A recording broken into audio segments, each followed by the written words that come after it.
अगर छत्तीसगढ़ के गरबा कहे जाए तो सुआ गीत ला कही तो कोनो गलत बात नहीं है, सही बात है ना। अभी हम आपला माता रानी के जस जगराता करें, अब चाहत हन कि थोड़ा छत्तीसगढ़ महतारी की ओर भी चलन।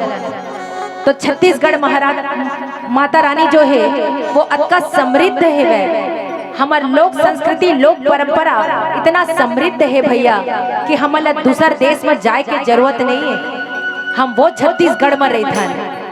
और जी हाँ, सुआ, रीलो, राउत, डंडा, होरी, ऐसा ऐसा गीत और संगीत यहाँ पनपथे, यहाँ फलथे और फूलथे। तो आइए जरा दोनों हाथ की तालियों के साथ हो जाए क्या। तरी हरी नाम मोरी नाना मोर सुवाना, तरी हरी नाम मोरी नाना, तरी हरी नाम मोरी नाना मोर सुवाना, तरी हरी नाम मोरी नाना मोर सुवाना, तरी हरी नाम मोरी नाना, तरी हरी नाम मोरी नाना मोर सुवाना, तरी हरी नाम मोरी नाना। सुवाला गाथी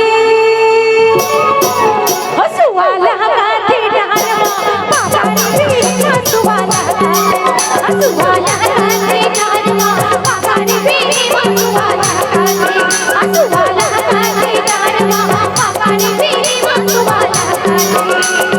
हरी हरी नाम मोरी नाना मोर सुवाला, हरी हरी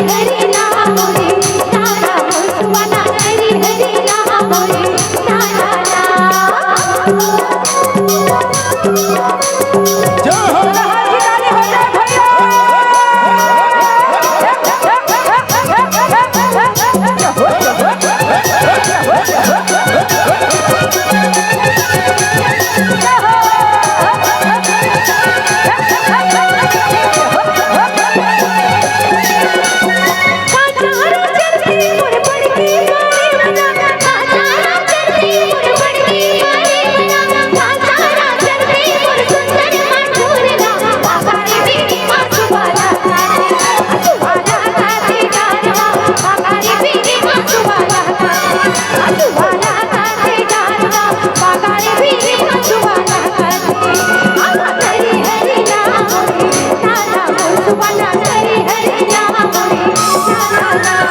हरी हरी नाम मोरी नाना मोर सुवाला, हरी हरी नाम मोरी नाना।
Oh